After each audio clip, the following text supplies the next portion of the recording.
Hello, everyone! Welcome to TechNow Explained, where we discuss how AI and technology can affect our future. In today's episode, we're diving into something that feels like science fiction but is quickly becoming science fact: 3D printed food. Could it be the breakthrough we've been waiting for in the fight against global hunger? With millions still struggling to access basic meals, the idea of printing food on demand might sound far-fetched, even laughable. But the science behind it is advancing faster than you'd think. We'll explore how 3D printed food actually works, whether it's safe and edible, what the latest research says, and whether this futuristic tech could truly help end hunger around the world. So let's jump in. Let's clear something up right away.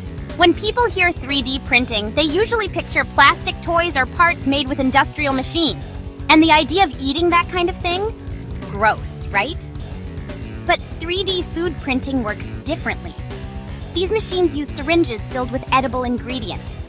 Think pureed vegetables, chocolate, cheese, or protein pastes like soy or insect flour. The printer pushes the food material through a nozzle, stacking it layer by layer into a desired shape, just like building a Lego set from the bottom up. What comes out of the printer looks like food, and it is food.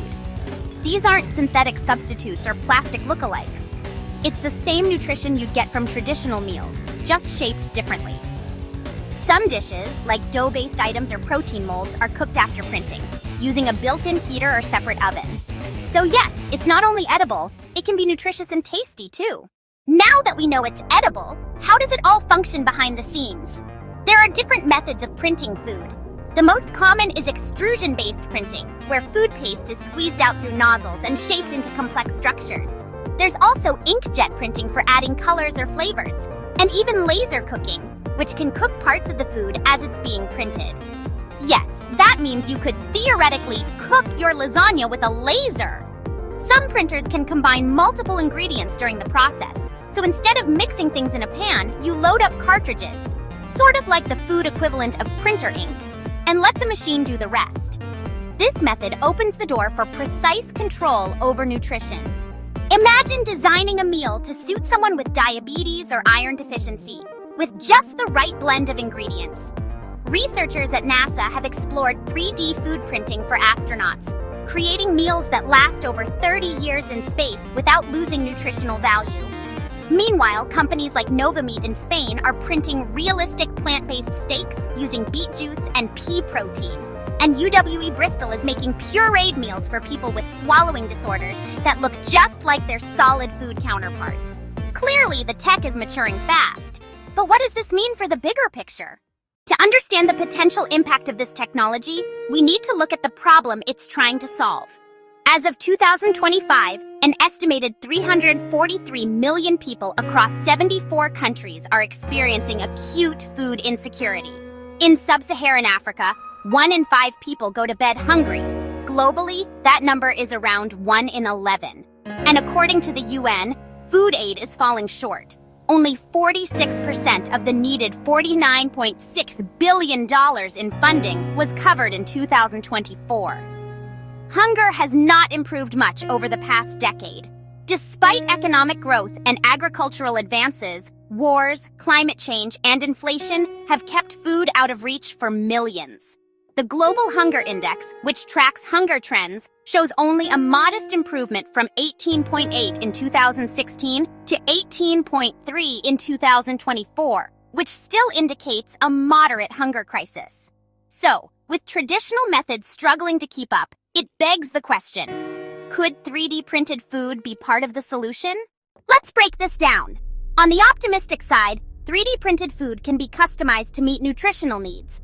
That's a big deal in hunger-stricken areas where malnutrition is just as dangerous as calorie shortages.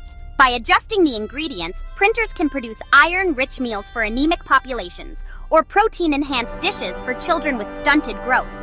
They can also use alternative proteins, like insect flour or algae, which are sustainable and easy to grow.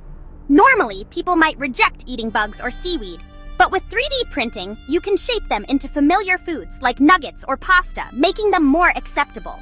There's also potential to reduce food waste.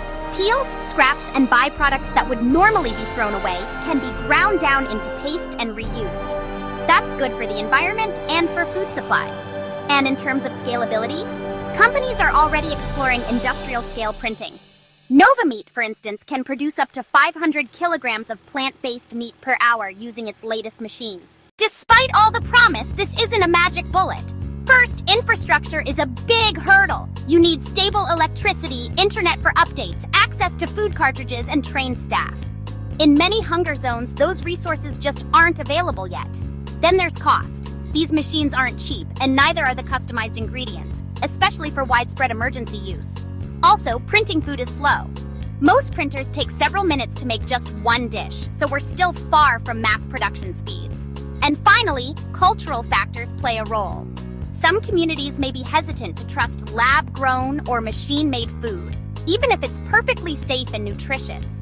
So while 3D food printing has massive potential, it must be part of a broader strategy that includes traditional agriculture, local food programs, and policy reform. To sum it all up, 3D printed food is a fascinating new tool in our arsenal against hunger. It can tailor meals to specific nutritional needs, reuse waste, and introduce sustainable ingredients in an appealing form. It could make a huge difference in hospitals, disaster zones, and even space missions. But is it the solution to world hunger? Not quite. Not yet. It's more like a powerful sidekick that needs help from the rest of the team. Investment, logistics, education, and cultural understanding. If we combine this innovation with smart policy and community support, then yes, it could be a major player in solving one of humanity's oldest problems. Thanks for watching. If this video sparked your curiosity, give us a thumbs up. Subscribe to TechNow Explained for more future-facing tech stories and let us know in the comments. What would your dream 3D printed meal look like?